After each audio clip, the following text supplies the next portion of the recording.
Thanks, Emma. So good afternoon, everyone. So good to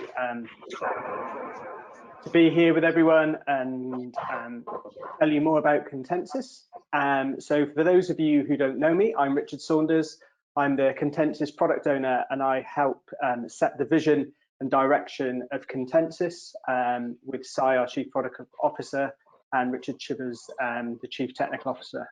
So I'm really excited about today because we're going to get to show you what we've been working on in the next release of Contensis. If you haven't got your microphone muted, if you wouldn't mind muting it before we begin, I've got a bit of background noise, and then I'll give you a little rundown on some content modeling history here at Zengenti. So for those of you who've been using Contensis since version 9, or even maybe prior to that, we've had a sense of content modeling in the product for a number of years. And it all started out in the early 2000s. It was actually in the R4 release, where we introduced the idea of modules, things like the blogs module and news and events and podcasts. In the background, behind the scenes, we've actually called this stuff structured content. And here's an example of some code that sits in the background describing a content model, a piece of structured content.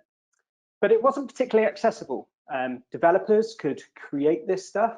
It was hidden in a little utility called CMS Utilities that sat on the CMS server.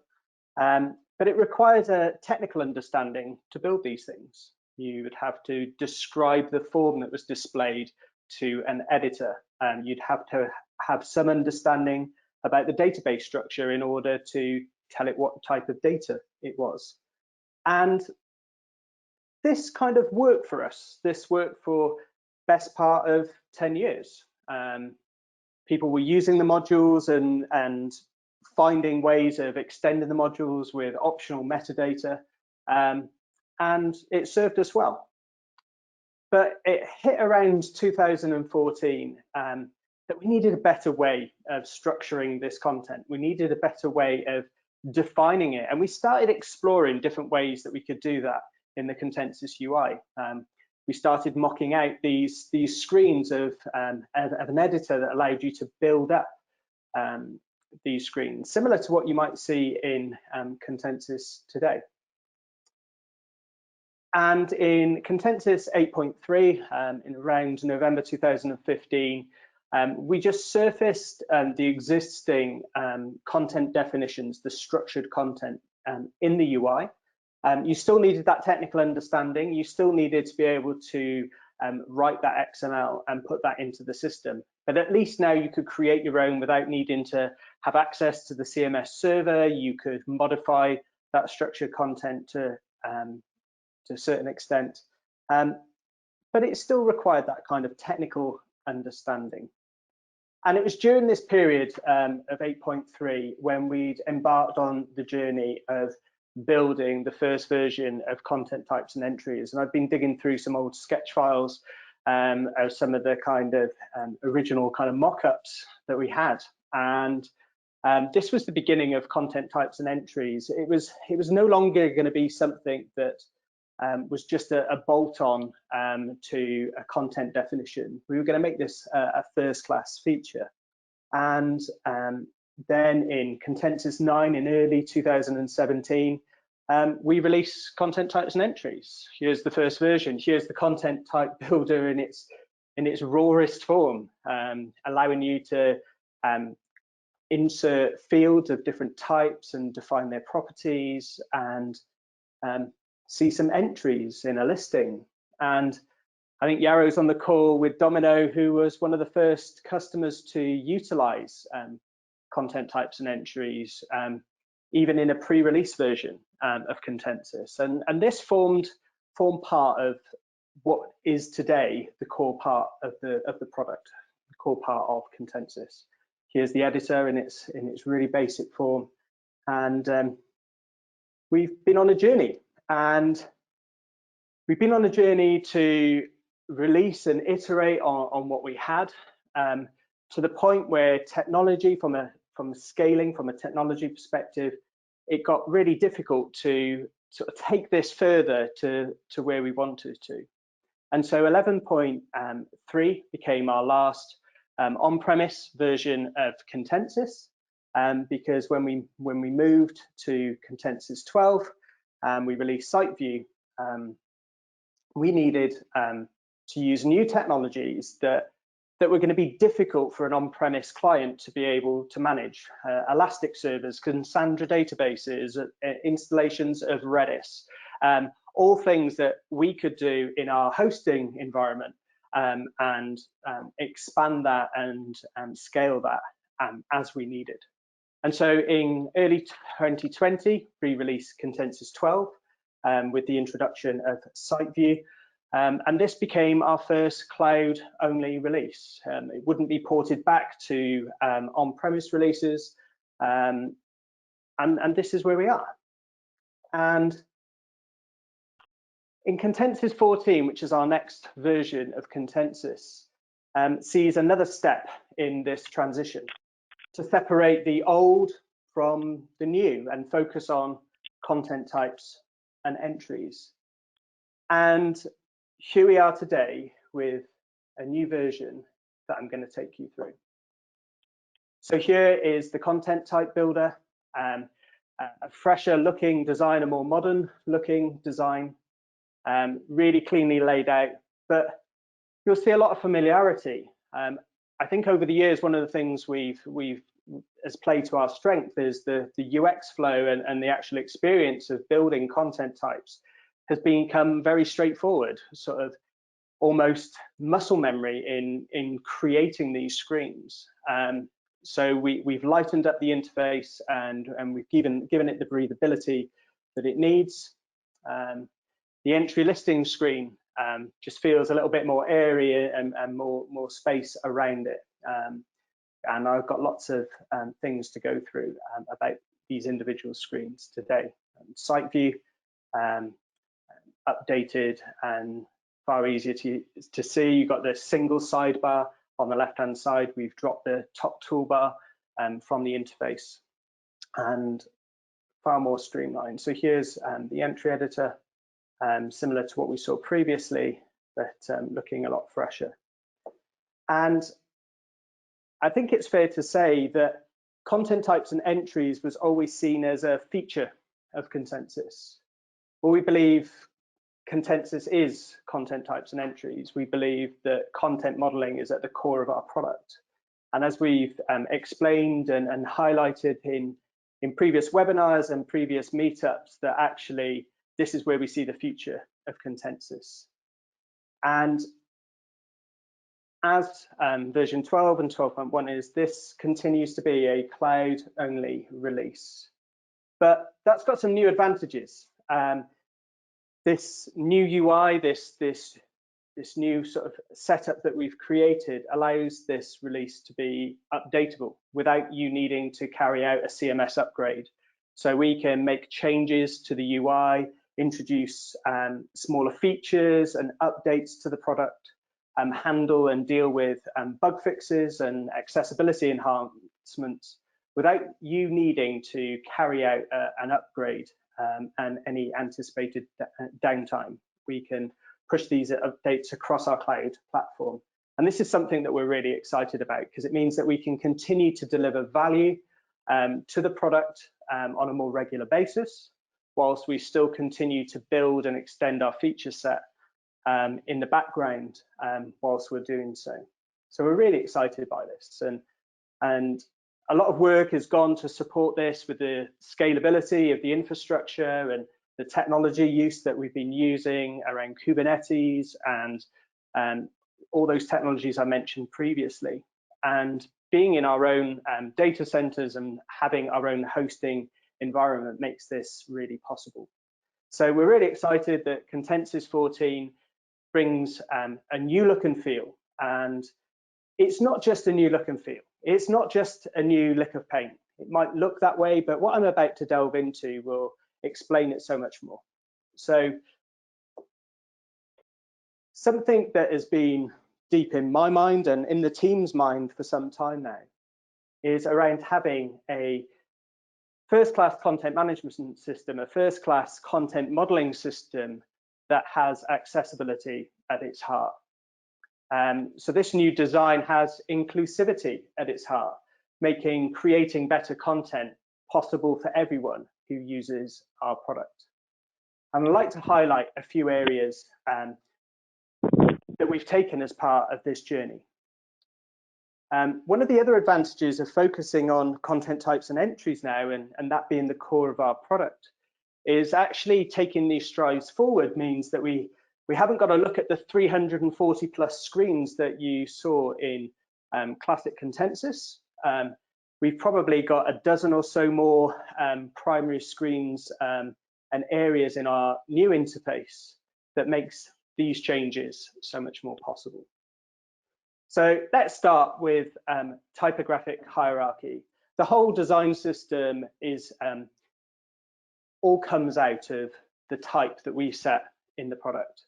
So when you're typing, I don't know, a description about a product or some copy about a course, the line length and the text that you read needs to be really readable for anyone.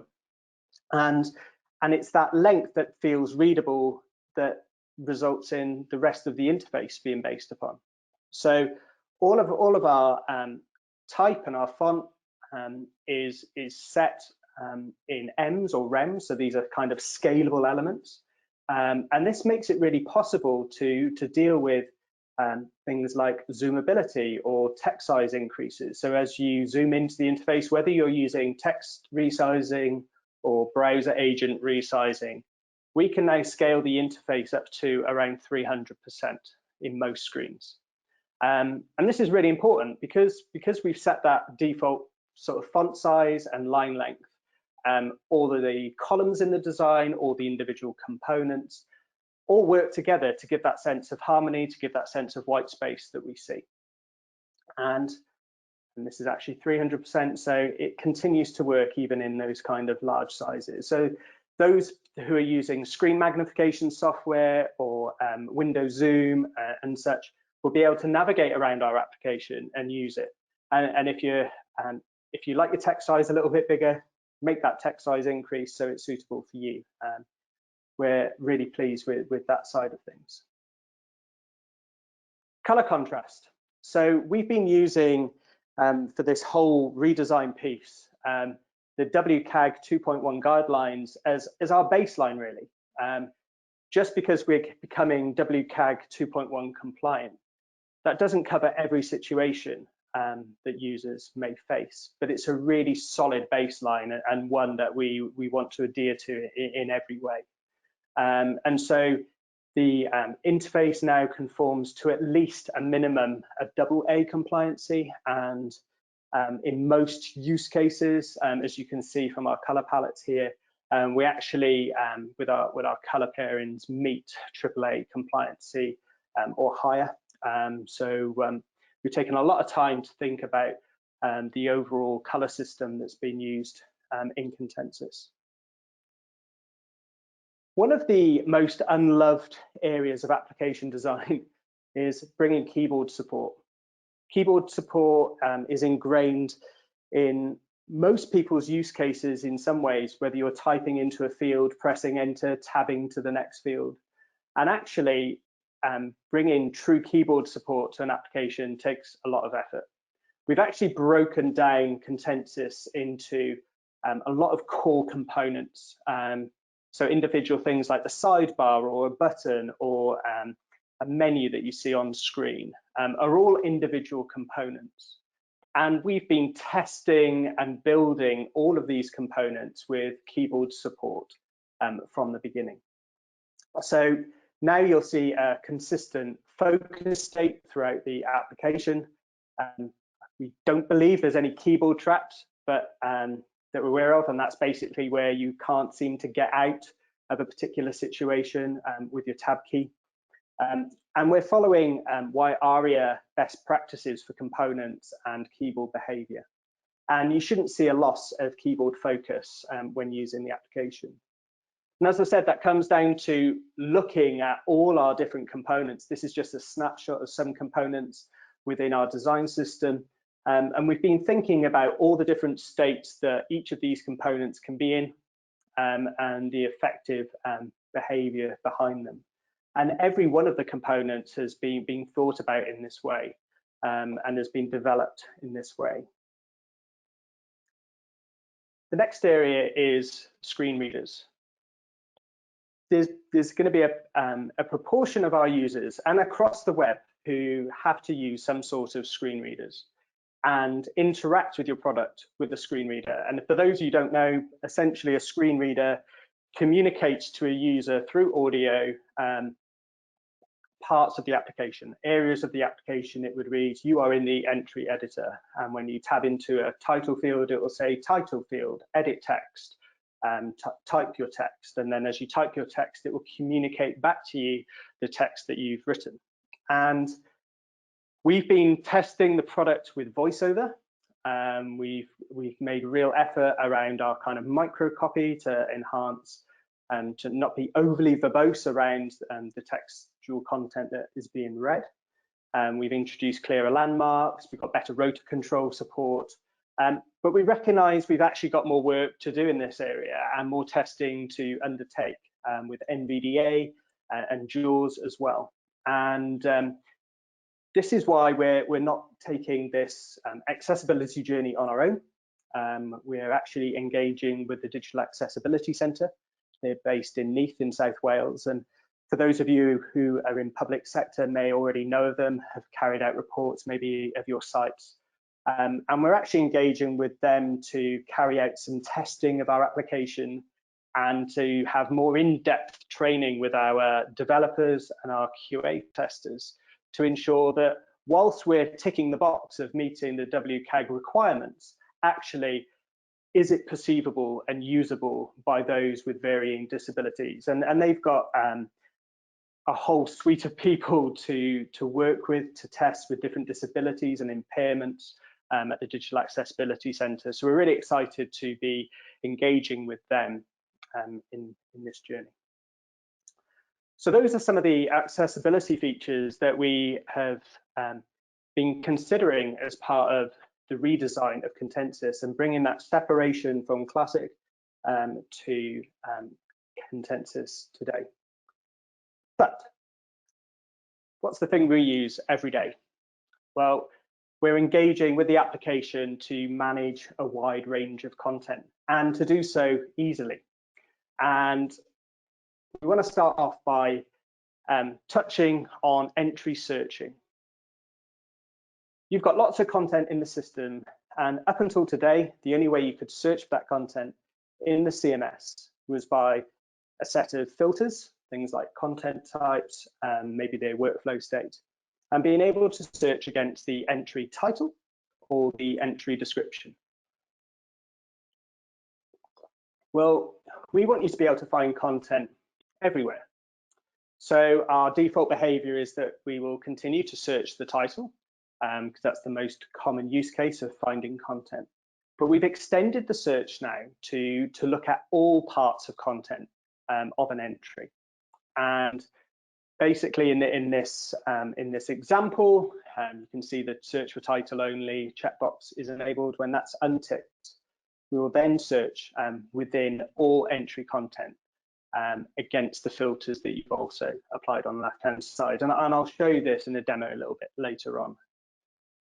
But in order to achieve this, we've had to rewrite the entry listing screen from scratch.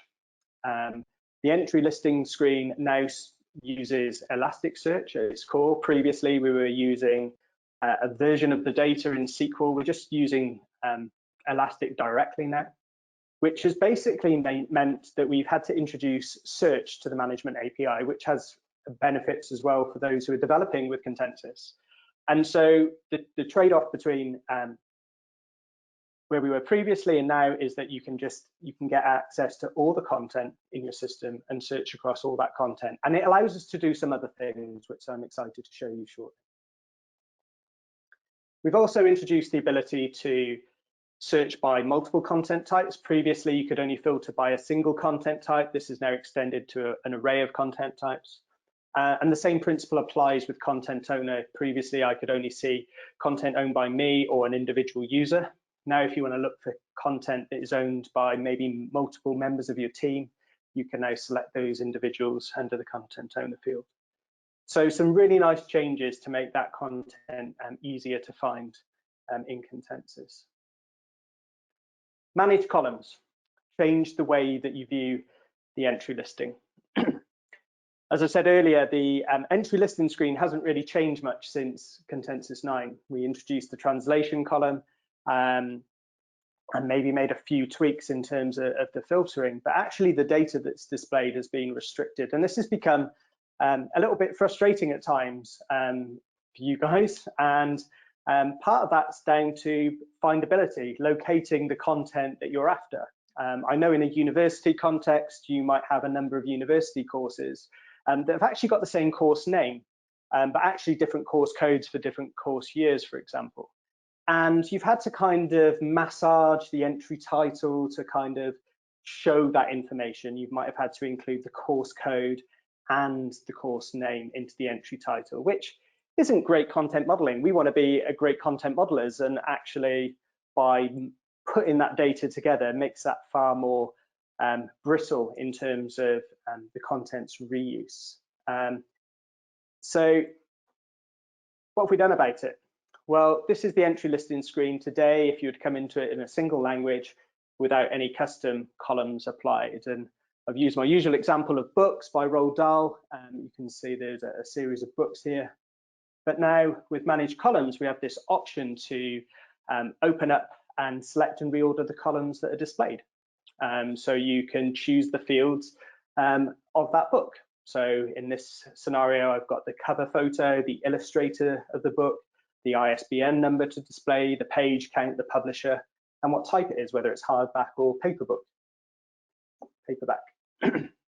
And here it is. Once you've applied those settings, you can now display that content in the entry listing, making this view far more usable. You can now filter by any of those columns and get an understanding of which books maybe don't have a book cover, which ones haven't got their ISBN number included, being able to locate your book or course by its course code.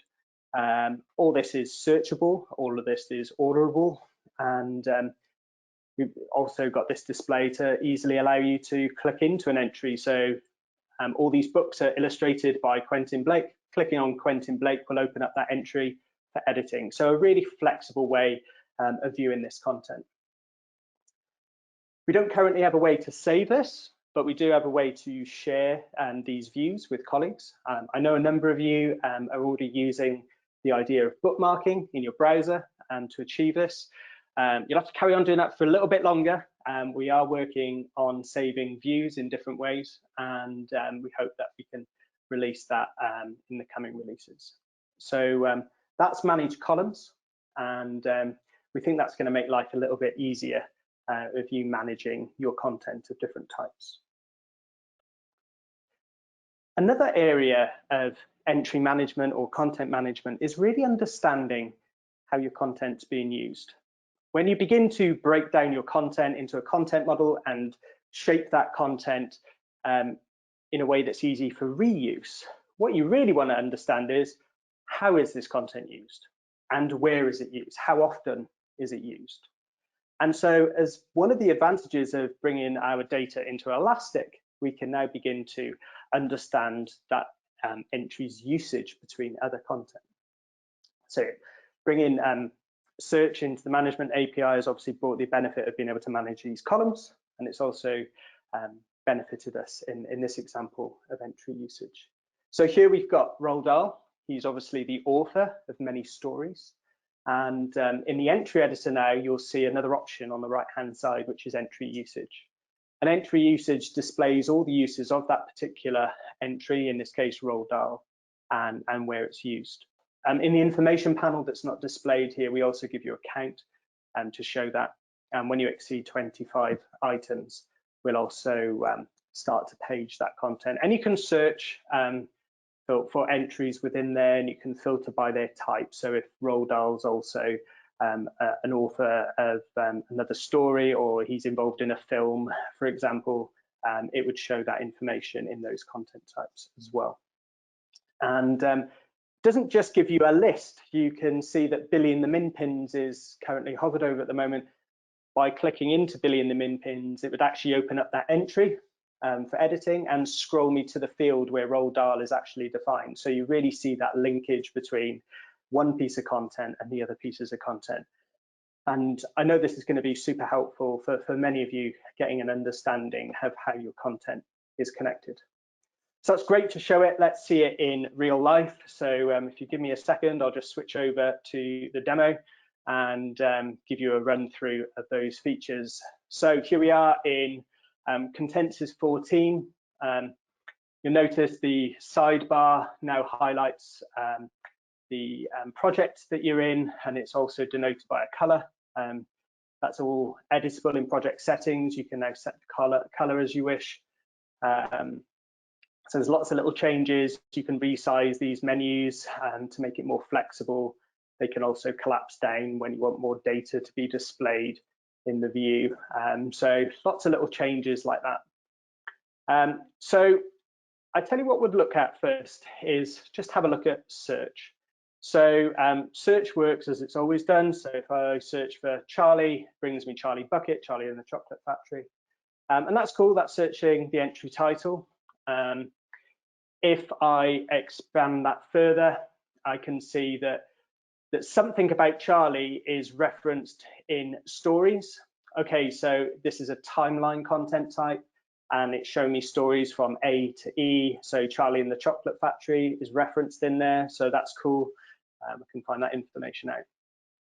So that's showing a little bit of nesting into an entry. But we've also got something like, I know that there's a book called The Magic Finger. Now, The Magic Finger in Roald Dahl's world previously was called The Almost Ducks. So that's the title only. If I go to The Magic Finger now, here I can find that The Magic Finger was also known as Almost Ducks, and there it is in my model. So the search is far more flexible, allowing you to get a deeper understanding of where content might be specified in the system. So that's entry search. Let's reset these filters and go back. Let's have a delve into manage columns. So to get to manage columns, we've got this cog in the top right hand corner. What I'm just going to do is I'm just going to filter for books at the moment. Head over to manage columns, and here's that manage columns modal displayed.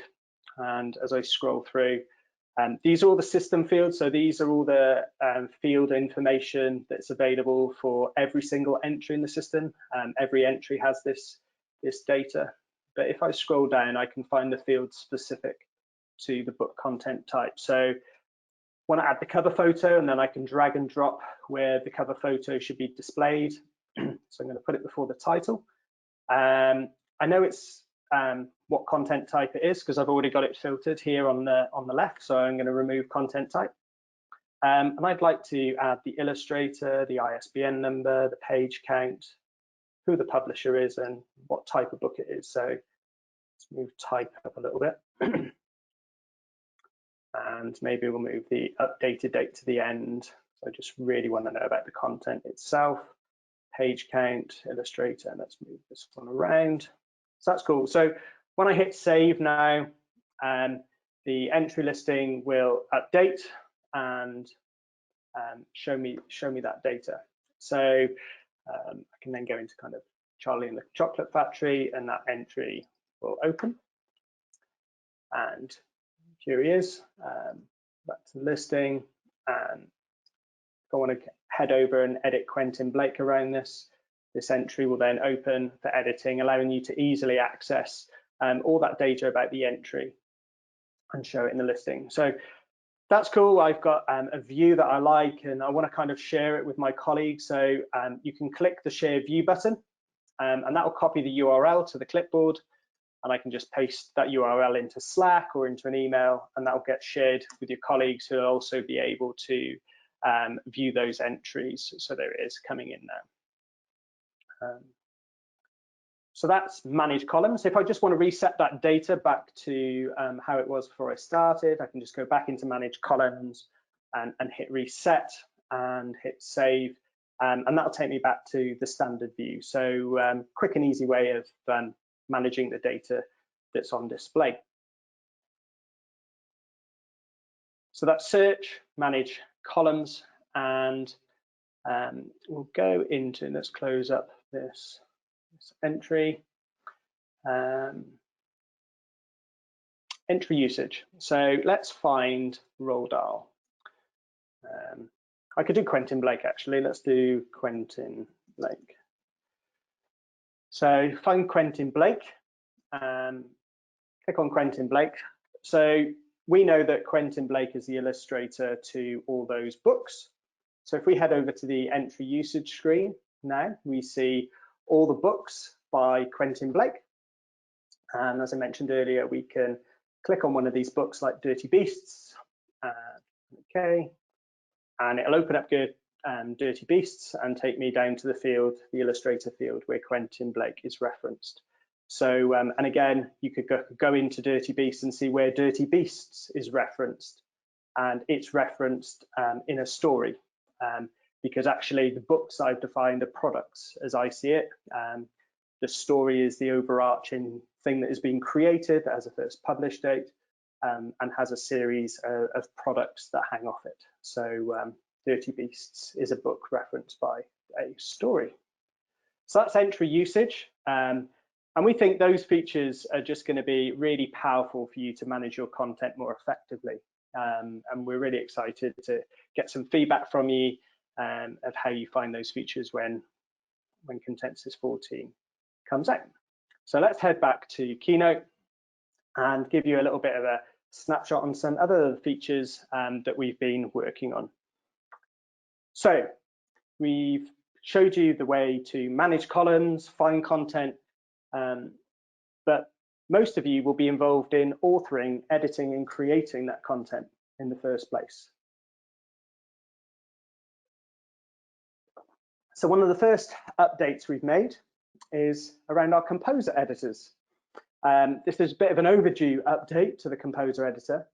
And for those of you who are not sure what the composer editor is, you'll often find it used in things like long form content, like blog posts, or if you've got a landing page, the landing page will be made up of a composer, which has a series of editors or block editors that you add into that composer field. And over time, we've got such an array of fields, things like repeatables and composers and components and repeatable components, and displaying all this information in a composer sometime has been kind of a little bit noisy. So we've updated the UI. You can now expand and collapse the fields that are within a composer, so you get a bit of an overview. We provide some summary information about those. So in this case, I've got a series of entry pickers called carousels that have different entries assigned to them. So meet the characters, help with your homework, and time for a quiz. We can also insert fields at any field position in the content type builder. So previously, you'd have had to scroll to the bottom of the composer field, add the field that you want, press an arrow button to move it up a step, and keep on pressing an arrow button to move it all the way to the top to get it where you wanted. Well, if you know that you want to add a new hero image underneath that carousel, just click on the add button now, click on hero, and it will insert it. And we've also made it easier to order that stuff, so no more buttons to kind of move that stuff up and down. Use the drag and drop features, use the context menu behavior to move characters up and down, and you can also use Alt up and down as well to move those fields up and down the composer. So yeah, really improving the way that those composers are displayed. We've introduced the concept of inline component editing. So you've already seen that you can edit an author of a book, and that author overlays the book in the entry editor. Well, we've added this support to components. Reason being, you might have a repeatable component like a social media account. So I've got a component here that's got the platform and the username for all the different types of social media platforms. And they can be added as a repeatable field, as a repeatable component field, and they're all displayed in line in the entry editor. And to be honest, once this information is often set, you don't need to see it all again until you need to come and edit it. So actually, we're taking up a lot of room in the editor interface in order to do that. Well, with inline component editing, you can change the editor type that's displayed, and it will minimize that content into these small snapshots, into these small fields. Clicking on edit then will open them up in an inline editor. So if you've got like an address component and you're looking to add 5 addresses for a location or for different locations, then it becomes really focused on you're just dealing with that address. You're not worried about the 4 other addresses that you might have already added. You can just focus on the one particular one that you're working on. So that's inline component editing. As I mentioned with the composer, we've obviously added drag and drop support for composers. We've also introduced it to entries and to assets and to components as well, so you can drag and drop and reorder those things. You saw that you may have seen that there's an icon at the top of repeatables and components that allow you to expand and collapse all the fields that are displayed to quickly clean up the interface so you can find out where you're at and what field you're particularly looking for. So again, let's head over to the CMS to take a look. Okay, so it's probably worth looking at the composer fields. So I'm going to go over to a landing page, kids landing page here. So here we are with the composer field. The composer field is cleaner in its layout. You can understand where the regions start and end for different types of field. And at the top here, you'll notice we've got collapse field. So that'll just collapse that blocks field in its entirety. And we do this for all large fields. So if you've got an image field or a asset field or a component field, you just want to collapse it completely, you can do that. Alternatively, if you're working on the field and you want to just reduce the content that you're seeing, you can press the collapse all children field, and that will collapse all the fields that are displayed within it. So here you get a bit more of an overview that there's a hero image and these carousels. So you can drag and drop these items to reorder them nicely like that. You can use the context menu to add another hero image underneath it, which is pretty cool. Or alternatively, you can actually duplicate an existing field. So if you want 2 of those homepage banners, oh, the demos, it will duplicate that field and duplicate that display. Let me remove that one. So that's drag and drop, add field at a particular location. And all this is keyboard navigable, by the way. I'm using my mouse at the moment, but I could do this with a keyboard. So if I press tab, you can see that we've got this consistent focus state throughout the application. So I can press add, so I press enter. I can use the arrow keys to navigate the context menu, add a hero image. I can select the image here by pressing enter. The image gallery loads. I can search for an image. I can then select this image and go down to insert. So that image is inserted. It's a really powerful way to sort of navigate around with the keyboard as well. So that's drag and drop, copy fields, reorder fields, add fields at a particular location, and the expand and collapse feature. So component, inline components. So let's head back to the entry listing screen, and I'm going to locate, let's look at Quentin Blake, so set him up. So Quentin Blake, here's his social media accounts, and this is just using a component called social.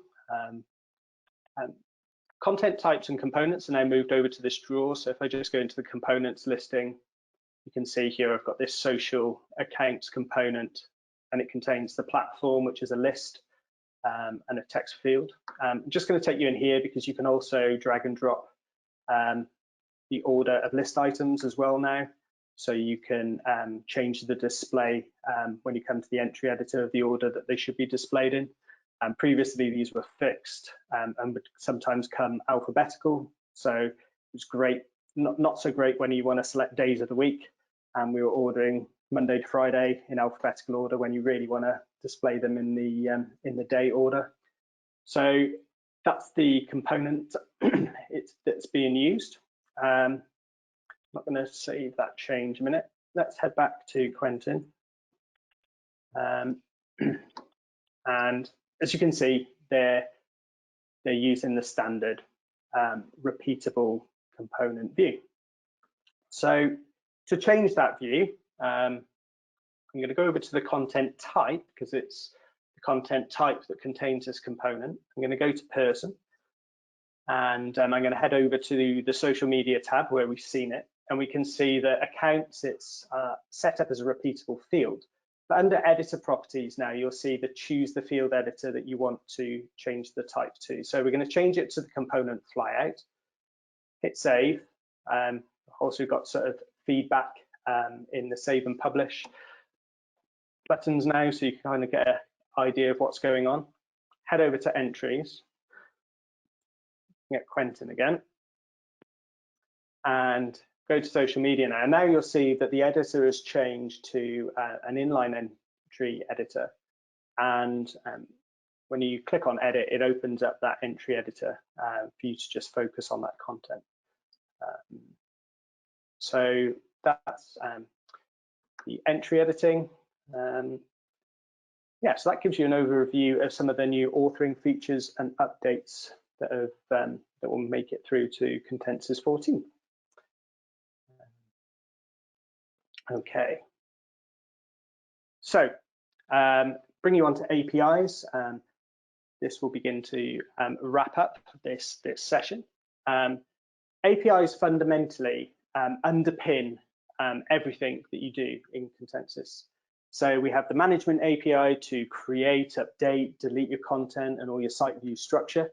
And we have a delivery API to consume the content in your website and your applications. And this is all built around an overall architecture that holds Contensis together. And lots of work has been done and in this architecture behind the scenes that you don't necessarily see, that makes everything possible that you've seen today. But we do have a few updates. As I mentioned, in the management API now we support search, so it makes it easier to locate content that you want to create, update and manage through the management API. We've got a new security API that allows you to manage users and groups and get permissions for users and to get user information. So if you want to use information about a user in your website or application, you can now do that. And we've also got a workflow API where you can create, update and manage workflows through our HTTP management API. So those changes that you would come to us previously for us to update the SQL database, you can actually create your own workflows through our management API now, making that much easier. So to find out more about what's in the latest release and all those kind of smaller changes that happen in every release, head over to the new contensis.com site and look at the What's New page. Or if you want to have a conversation and continue or join in the conversation, head over to Slack, where we'll be happy to continue. So that's Contensis 14. Hope you're excited as we are. We look forward to your feedback from it. Thank you very much.